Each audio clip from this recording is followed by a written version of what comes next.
Caden, shall I? Yeah. Okay. Well, you're very welcome here at Ironbridge, this beautiful gallery today. Thank you to Sarah for organising the show. This is all my work here. My name is Clare O Hagan, and I am from Northern Ireland. And this is, most of the work here is Donegal, which is the northwest coast of Ireland. And this particular part of Ireland is very special to me. It means a lot in as much as where I was born there was quite a lot of trouble, and it provided a great escape and a lot of solace. As children we used to go to the coast, Donegal coast, for our holidays. So what I'm going to do today is I'm going to just explain where some of this work comes from. And a few years ago, okay, I'll just backtrack. When I'd done a lot of work drawing and painting of the coast, and it was normally viewed from a distance.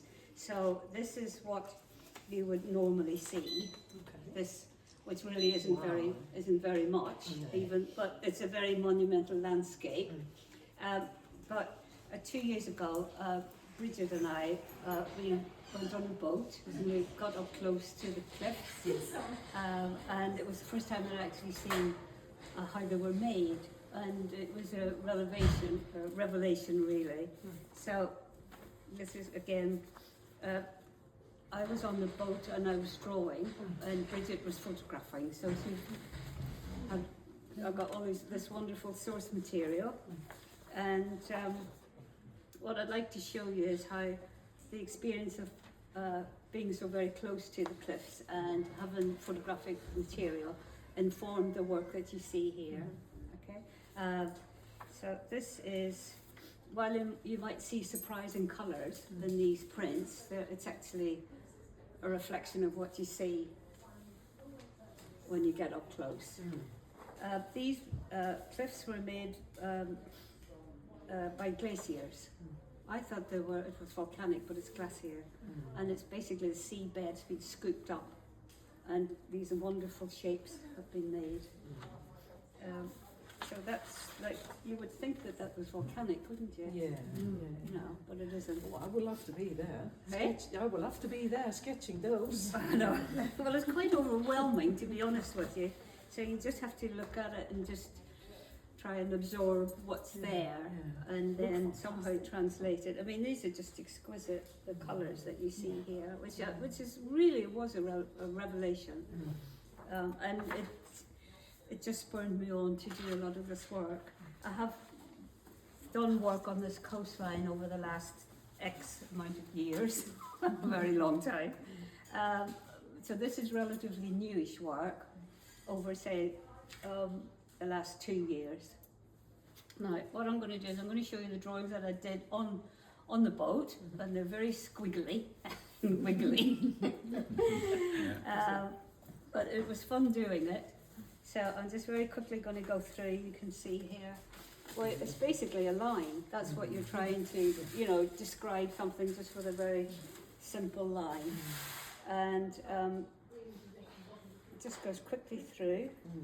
We had 2 trips over 2 years. The first trip was in a very small boat, and the weather was good. And the second one was in a larger boat, and the weather was dreadful. So, but both good experiences. So I'm just quickly flicking through here.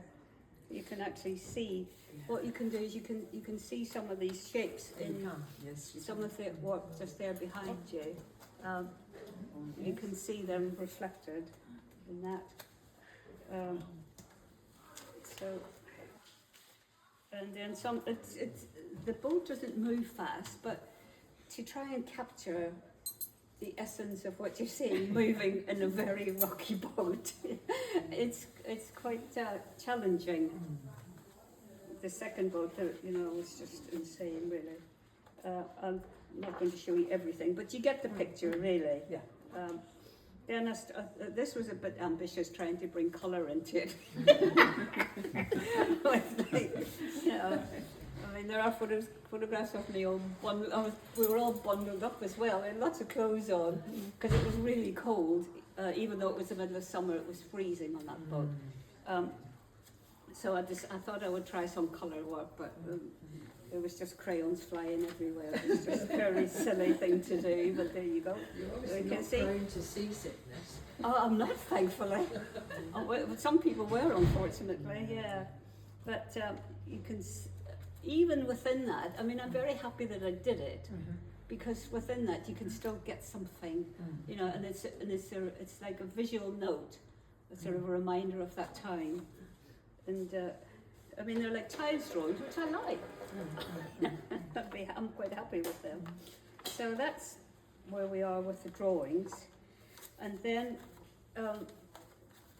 on land, and just behind you there, you can see where I'm sitting there. This is what sort of, you know, it's a lot calmer, as you can see. Even though if you put your head over that sort of cliff where I'm sitting on, it would have, you wouldn't be wearing a hat. But so this is the actual one of the drawings that you can see in that photograph. This is it here, and this is a piece of. This is from you, Cafe. This is from Amazon packaging, ironed. Ironed. So it's great. It's great for drawing with.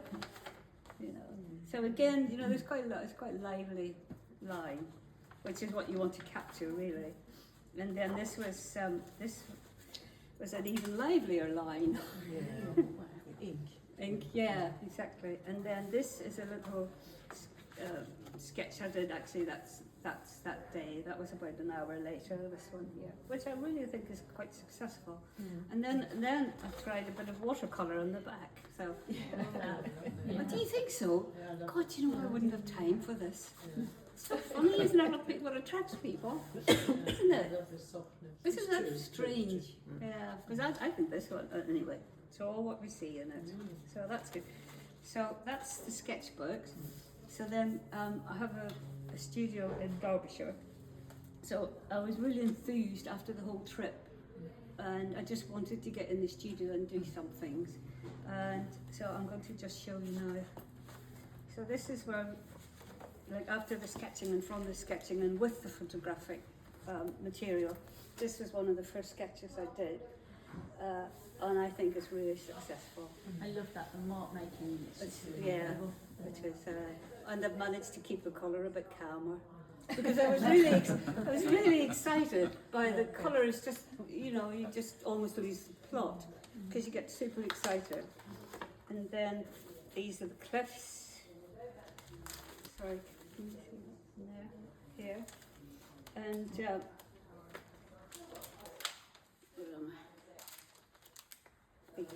these are really very energetic, and there's a lot of movement in them. And trying, what medium is that? I think that's just an ink. Is it? Ink and some. Let me see, pastels. Ink and pastel. Yeah. Yep. And a bit of scratching. And this one is quite successful too. So when you ask what medium, it's very handy. I've got notes here. Look, ink, crayon, feather, branch, something else, something in blending. And you see, you know, you can make notes. You can actually have a look at these afterwards if you'd like to see them, but more. Then that's little. These are monoprints. These, yeah, and watercolor, and it's a new technique. When to use watercolor with a monoprint, you have to use washing up liquid in the water, because otherwise it doesn't adhere to the paper or a plate. So that was quite good fun. I mean, they're quite soft,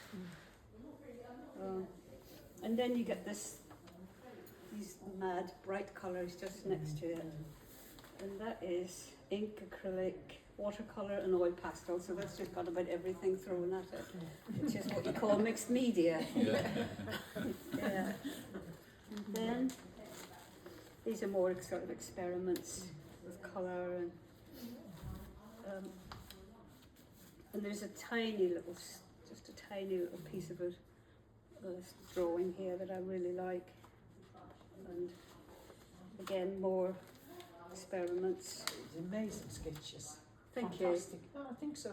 Yeah, I thank wouldn't have you. said it if I didn't mean it. That's very kind of you. Thank you. Yeah, I mean, I love them. Yeah. You know, people are, Should. I could would be love them too. modest and very yeah. good. I'm just delighted I'm able to do it, to be honest with you. Yeah, And then this is going forward, you know, this like times that sort of was after all the excitement of the trips and then coming back, and then we go into where I found a new mentor called Kathy here. Thank you very much. And doing some exercises, and this has to do with different shapes and using colour, being limited by colour palette as well to calm down a bit. So I'll put these, and then as I go along I make notes as well to remind myself. And so this is about as far as it goes here, but it will be continued, and I don't know what comes next, which is the exciting part as well. And this is quite lovely too. So I think that's it. I think that's it with the sketchbooks. And what I think might be useful for people to see is there's some work here on a stone circle called Beltony Stone Circle, and that's very near where we live, and that's again of Donegal. And I've just brought this plate here to show you. And this is what we call a dry point, dry point etching. Yeah. And so I've done a drawing with a very sharp point into this metal, and then I have to get some tone, I've added some glue mixed with a very fine grit. It's called carborundum. Okay, and then you ink that up, and then you put it through a press, and that's what you get there. And this artwork, this print is called Beltony Stone Circle expressed as a straight line, so it should look like that. But it's a way of me trying to work out what's actually going on in this stone circle, and I have done different arrangements, like they're stacked and they're in a line and they're cut off. It's just an interrogation really of that space and thinking about what it might be used for as celebration or meeting. And then as well as the landscapes or seascapes, there's two pieces that I've brought which I think which I particularly love about the work on Ireland that I do. And this one is a curlew, and that was in Donegal Bay, and this is a happy golden hare, and that is actually in the Antrim coast, which is further along from Donegal, very north. And that's on a place called Rathlin Island, which is a lovely island off the Antrim coast, and it's a bird sanctuary and a nature sanctuary. And this is a particular hare family that's there that are leucistic, and they're golden, and they're mythology. Wow. You know, actually, I have written something about it, so I'll just to backtrack on these two. These were made in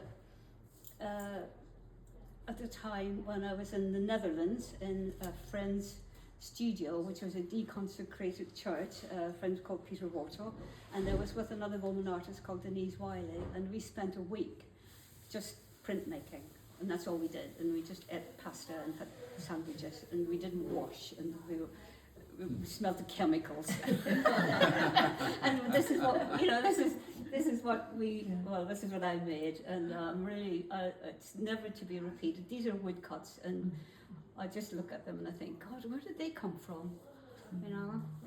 Excuse me, what type of paper are you using? That's a Japanese paper. Japanese. And they're paper. oil-based inks, yeah. Oh, right. So it's a light, very light paper, but it's very strong. Yeah, because it looks very, very light, as you say. It is very light because these are hand printed, Ah.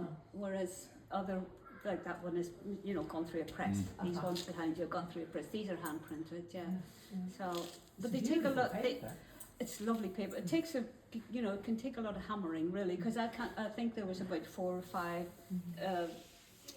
passes on it, and it's a reduction, so that plate doesn't exist. You know, cut away. Let me see.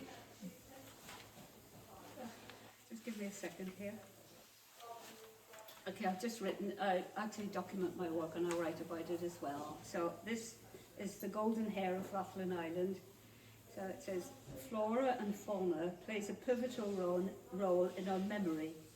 A unique golden hair observed on Rathlin Island by Clare O Hagan herself, may remind one of folklore stories of the animal whose world was reached through mists, hills, lakes, ponds, wetland areas, caves, ancient burial sites, cairns and mounds. This golden hair, however, has a more special significance to myself, as the hair was depicted on the pre-decimal coin, a threepenny piece. With this, I've conjured up a childhood memory of handing over a silver threepenny bit for a golden ice cream cone on a hot summer's day. So hence the golden hair. So that's the story of this one. And then that's one of my favourite pieces that I've ever done, actually. And as I say, I'd never be able to repeat it. The other one is the curlew. Let's see. Now it's quite long. I don't know if you want to hear it. It's that length. I can just leave. I'll leave it in if you want to. Just read it. You know. I've shown you that. And I think that about wraps it up. Well, thank you very much for listening. Thank you. Thank It's been a you. pleasure. Nice to meet you. Fascinating to hear. Thank you. Thank you. Okay, thank you.